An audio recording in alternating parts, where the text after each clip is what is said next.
The news, when it arrived on August 10, 2019, was stark. Jeffrey Epstein, a financier of considerable wealth and even more considerable notoriety, was dead. He had been awaiting trial, facing serious federal charges for sex trafficking of minors. The official cause, declared by the New York City Medical Examiner, was suicide by hanging. He was found in his cell at the Metropolitan Correctional Center in Manhattan, a facility known for its high security measures. It was a place where, one might assume, such an event would be nearly impossible, especially for such a high-profile inmate. Yet, this was the narrative presented to a watching world, a world already deeply unsettled by the sordid details of Epstein's alleged crimes and his connections to the powerful. The Federal Bureau of Investigation, the primary law enforcement agency involved, quickly aligned with this conclusion. Officials stated that their review of the circumstances surrounding Epstein's death pointed unequivocally towards suicide.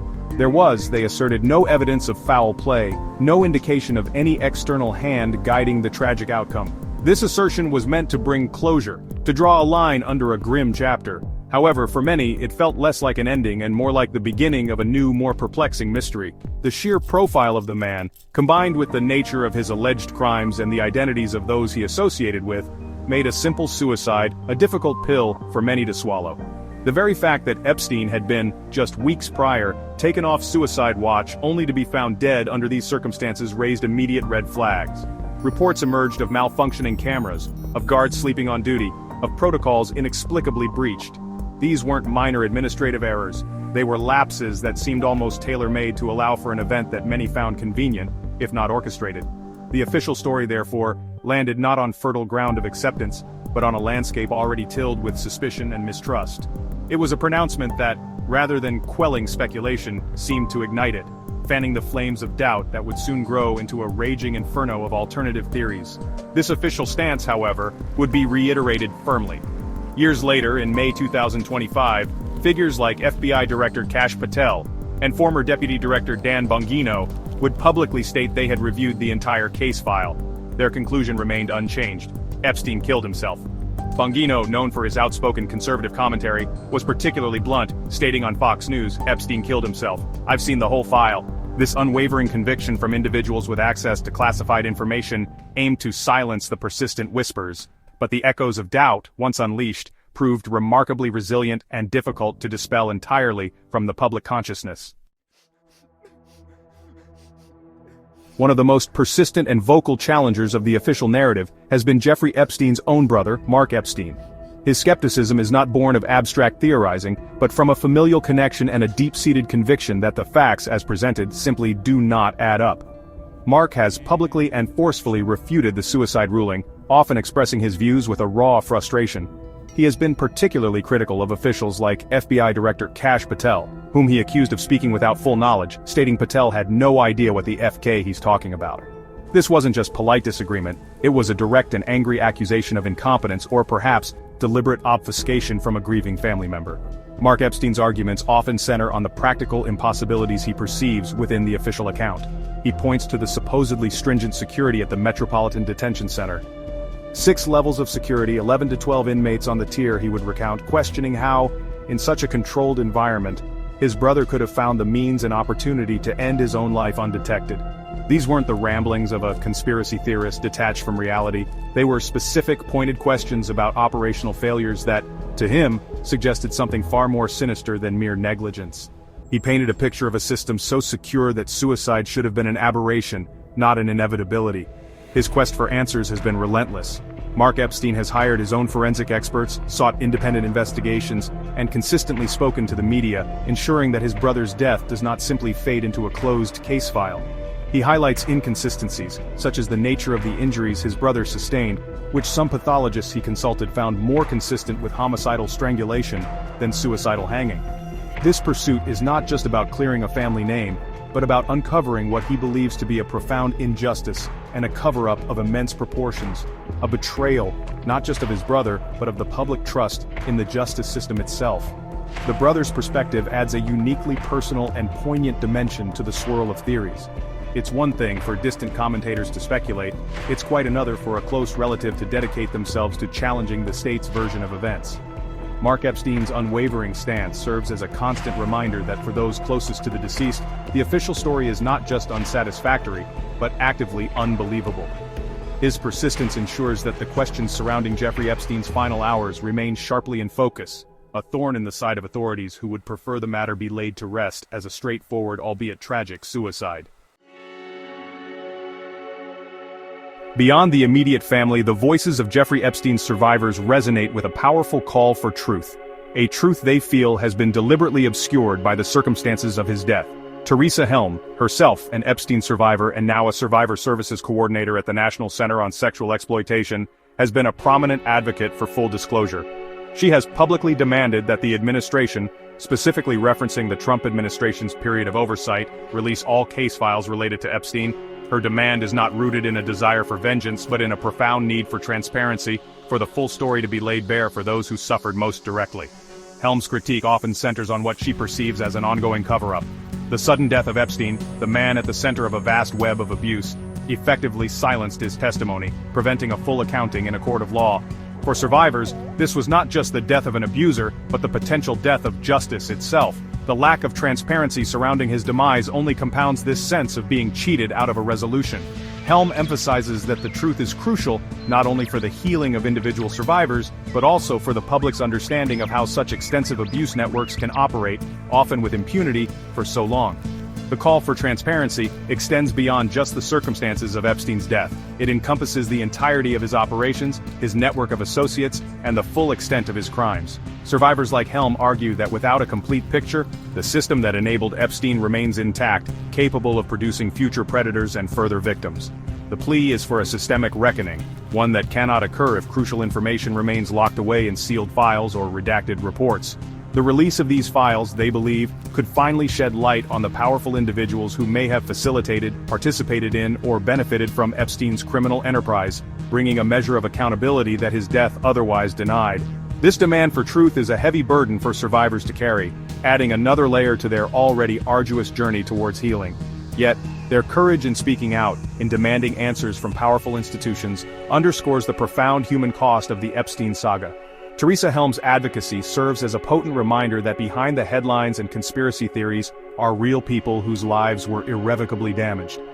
Their quest for transparency is a quest for a semblance of justice, for an acknowledgement that their suffering matters, and for assurances that such predatory behavior will not be tolerated or covered up by those in power ever again. The disquiet surrounding Jeffrey Epstein's death and the handling of his case files has reverberated loudly through the halls of power in Washington, D.C. Political figures, particularly within the Republican Party, have increasingly voiced concerns and exerted pressure for greater transparency. Representative Anna Paulina Luna, leading the House Oversight Task Force, has been notably forceful. She set a deadline of May 16, 2025, for the full release of Epstein's files, directly criticizing Attorney General Pam Bondi for what she described as stonewalling. This public demand highlights a growing frustration within Congress over the perceived lack of cooperation from the Department of Justice. These political pressures are fueled by deep-seated fears of a cover-up, with some lawmakers suggesting that powerful individuals might be actively working to suppress information. Representative James Comer, for instance, has voiced concerns that key documents related to Epstein might have been destroyed, possibly even before the Trump administration took office. He has also openly questioned the extent of potential government involvement or whether Epstein's infamous collection of alleged compromising videos was being used for blackmail purposes by state or non-state actors. Such statements from elected officials amplify public suspicion and lend credibility to theories that go beyond mere negligence in Epstein's death. The sheer volume of material involved in the Epstein investigation has also become a point of contention. In May 2025, Attorney General Pam Bondi acknowledged that the FBI was in the process of reviewing tens of thousands of videos connected to Epstein, many allegedly involving child pornography and implicating hundreds of victims. While Bondi cited this vast amount of data as a reason for delays in disclosure, for critics it only underscores the urgency and the scale of potential wrongdoing that needs to be brought into the light. The longer the full extent of this material remains unreleased, the more speculation about its contents and the reasons for its suppression will inevitably grow. The political maneuvering around the Epstein files demonstrates how the case transcends a simple criminal investigation. It has become a litmus test for governmental transparency and accountability. The accusations of stonewalling, the fears of shredded documents, and the sheer scale of the unreleased evidence create a potent cocktail of suspicion. For many observers, the intensity of the political pressure is a direct reflection of the perceived stakes involved, the possibility that Epstein's network implicated individuals at the highest echelons of power and influence, making a full, unvarnished disclosure a politically explosive prospect for many well-connected people. Section 5. Official inquiries, a perfect storm or convenient conclusions. So, in the aftermath of Jeffrey Epstein's death, official inquiries were launched, ostensibly to get to the bottom of how such a high-profile inmate could die under supposedly secure federal custody. Former Attorney General William Barr, who was in office at the time, initially expressed his own suspicions and outrage. However, he ultimately concluded that Epstein's death was the result of a perfect storm of screw-ups rather than a conspiracy. This assessment suggested a catastrophic failure of competence and protocol within the Bureau of Prisons, but stopped short of alleging intentional foul play by external actors, or a coordinated plot to silence Epstein. The Department of Justice's Inspector General also conducted an investigation. Its findings, released to the public, detailed significant misconduct and dereliction of duty by several Bureau of Prisons officials working at the Metropolitan Correctional Center on the night of Epstein's death. 2 guards tasked with monitoring Epstein were later charged with falsifying records, admitting they had neglected their duties. However, crucially, the Inspector General's report found no evidence of criminality directly related to the cause of Epstein's death itself. This meant that while staff were negligent, there was no official finding that this negligence was part of a broader conspiracy to harm Epstein. Adding another layer to the narrative, a lawyer who had met with Jeffrey Epstein just days before his death reported a conversation that seemed to contradict the idea of a planned suicide. According to this lawyer, Epstein was in good spirits and vehemently denied any previous attempt to take his own life, which had been rumored following an earlier incident in his cell. He reportedly told his legal counsel that he had a lot to live for, and was focused on fighting the charges against him. This account, if accurate, paints a picture of a man not resigned to his fate, but actively preparing for a legal battle, making the subsequent suicide ruling even more perplexing for those already harboring doubts. Ultimately, these official inquiries, while acknowledging serious failures, largely reinforced the narrative of suicide abetted by incompetence. For critics, however, these conclusions felt like an exercise in damage control, a way to assign blame to lower-level staff without addressing the more disturbing questions about who might have benefited most from Epstein's permanent silence. The perfect storm of screw-ups explanation, while plausible on its face, seemed to many to be an almost too convenient way to explain away an event that had all the hallmarks of something far more calculated and sinister, given the stakes involved. Section 6. The Court of Public Opinion, Deep Skepticism, and Divided Beliefs.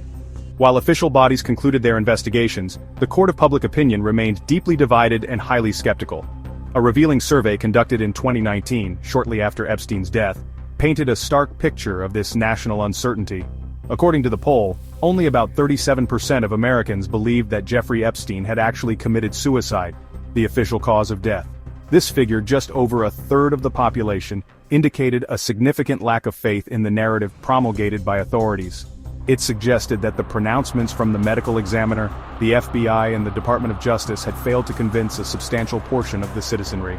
Conversely, the same survey found that a nearly equal percentage, 35% of Americans, believed that Jeffrey Epstein had been murdered. This wasn't a fringe belief held by a small minority, it was a viewpoint shared by more than 1 out of every 3 people surveyed. Such a significant number entertaining the idea of a high-profile assassination within a federal detention facility spoke volumes about the level of distrust towards official institutions and the perceived power of Epstein's alleged associates. The remaining 29% of respondents were unsure, further highlighting the widespread confusion and lack of a clear, believable consensus surrounding the circumstances of his death. This profound skepticism wasn't just a fleeting reaction to a shocking news event. It has persisted and, in many ways, solidified in the years since. The various inconsistencies, the unanswered questions, and the steady drip of information about Epstein's connections have only served to fuel the doubts. The idea that a man with so much potentially damaging information about so many powerful people could simply be allowed to die by his own hand in a high-security federal facility struck many as profoundly naive, if not deliberately misleading. The public, it seemed, was more inclined to believe in complex plots than in simple, albeit tragic, incompetence. The implications of this widespread public disbelief are significant. When a large segment of the population suspects that the official explanation for such a major event is a fabrication or a cover-up, It erodes trust not just in the specific agencies involved, but in the broader systems of justice and governance. The Epstein case, therefore, became more than just a story about a wealthy sex offender. It became a symbol of a deeper societal unease, a feeling that powerful elites operate by a different set of rules and are capable of manipulating events to protect their interests, even to the extent of silencing those who pose a threat.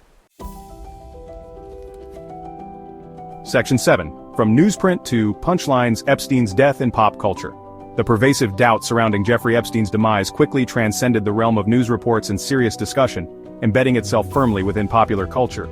The phrase "Epstein didn't kill himself" evolved from a genuine expression of skepticism into a ubiquitous internet meme, a shorthand cultural reference acknowledging the widespread suspicion of foul play. It appeared on t-shirts, graffiti, social media posts, and even as a non sequitur interjection in unrelated online conversations. This transformation into a meme signified not a trivialization of the event, but rather its deep penetration into the collective psyche as a symbol of unresolved mystery and potential conspiracy. This cultural absorption was further evidenced by its appearance in various forms of entertainment media. Mainstream television shows, often a barometer of societal conversations, began to incorporate references to the Epstein conspiracy theories. Comedic sketch shows like Saturday Night Live used the premise for humor, while more dramatic series such as Evil and the Good Wife, and its spin-offs like The Good Fight, wove the uncertainty and implications of Epstein's death into their storylines. These references served to both reflect and reinforce the public's fascination and distrust surrounding the official narrative, normalizing the idea that there was likely more to the story than what was officially reported. The use of Epstein's death in pop culture highlights a peculiar modern phenomenon where real-life tragedies and complex socio-political issues are processed and disseminated through humor and shareable content. While some might see this as desensitizing, it also acts as a persistent reminder, keeping the questions alive in the public consciousness long after news cycles have moved on. The memification of Epstein didn't kill himself ensures that the skepticism is not easily forgotten, acting as a form of digital folklore that perpetuates the narrative of a cover-up, regardless of official pronouncements or investigative conclusions. It's a very modern way of keeping a story, and its inherent suspicions, alive. This cultural footprint is significant because it demonstrates the extent to which the official account failed to achieve widespread acceptance. When a story becomes a running joke that everyone understands, it usually means there's an underlying truth, or in this case, a widely held suspicion that the joke is tapping into. The pop culture references are not just throwaway lines, they are indicators of a deep-seated public belief that powerful forces may have been at play, and that the official story of a lone suicide in a secure jail cell is, for many, simply too convenient and too neat to be the whole truth. Section 8. The Web of Connections: Why the Dark Theories Persist.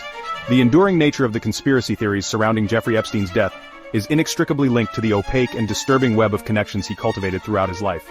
Epstein was not an isolated figure, he was a financier and convicted pedophile who moved with remarkable ease within the highest echelons of global power, academia, and finance. He associated with presidents, princes, prime ministers, Nobel laureates, and titans of industry.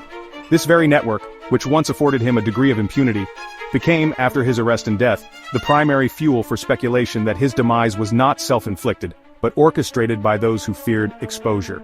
Theories persist that implicate powerful individuals, with names like the Clintons sometimes surfacing in speculative discussions, as noted by commentators like Dan Bongino on his podcast. While such specific allegations often lack concrete public proof, the general atmosphere of suspicion is understandable. Epstein was widely rumored to have possessed compromising information, potentially including videos, on many of his influential guests and associates. The idea that he might have used this material for blackmail, or that others might fear its release, provides a potent motive for wanting him silenced permanently.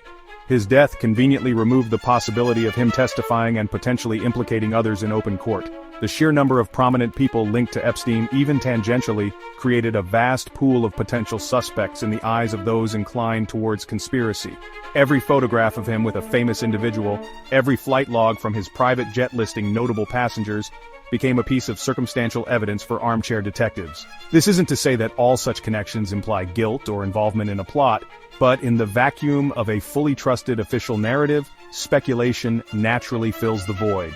The more powerful and well-connected his associates, the more plausible it seemed to some that these individuals would have the means and motive to arrange his death. Furthermore, the broader context of public distrust in institutions plays a crucial role. In an era where faith in government, media, and the justice system is often low, narratives involving powerful elites conspiring to cover up crimes resonate deeply. Epstein's case, with its sordid details of abuse and exploitation, combined with the high society backdrop, seem to confirm many people's worst fears about how the world really works. The persistent belief that he was murdered is less about specific evidence of a plot, and more about a general conviction that the official story simply doesn't align with the perceived realities of power and corruption at the highest levels. Section 9. The unwavering stance. Officials maintain the suicide narrative. Despite the swirling maelstrom of public skepticism, pop culture references, and the pointed accusations from figures like Mark Epstein, key officials with access to the investigation's core details have remained steadfast in their assertion: Jeffrey Epstein died by his own hand. As of May 2025, individuals like FBI Director Kash Patel and former FBI Deputy Director Dan Bongino have publicly reiterated this stance, claiming to have thoroughly reviewed the case files and found no compelling evidence to support any theory of foul play or murder.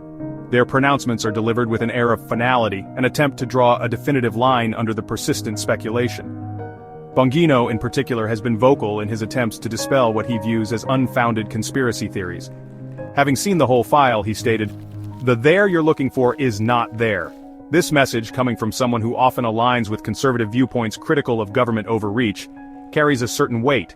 He and Patel acknowledge that there were indeed motivations for many to find a plot, given Epstein's crimes and connections. However, they insist that a desire for a conspiracy does not equate to evidence of one. Their position is that, however unsatisfactory it may be to some, the evidence points to suicide, compounded by severe negligence within the prison system. This official insistence on suicide creates a stark dichotomy. On one side, you have the formal conclusions of law enforcement and investigative bodies, backed by individuals who claim privileged access to all available information. On the other, you have a significant portion of the public, Epstein's own brother, and numerous commentators who find these conclusions implausible, if not outright deceptive. The gap between these two perspectives seems almost unbridgeable, fueled by a fundamental disagreement not just about the facts of Epstein's death, but about the trustworthiness of the institutions responsible for investigating it and the nature of power itself. The current situation, therefore, remains one of uneasy stasis. Officials declare the case of Epstein's death closed as a suicide, urging the public to accept this finding, yet the questions, the memes, and the demands for greater transparency, particularly regarding Epstein's network and the tens of thousands of videos, continue to echo. The dark truth behind Jeffrey Epstein's death, whether it was a tragic suicide abetted by shocking incompetence or something more sinister, remains for many unveiled. The official story stands, but the shadow of doubt looms large, a persistent specter in a case that continues to haunt the public imagination.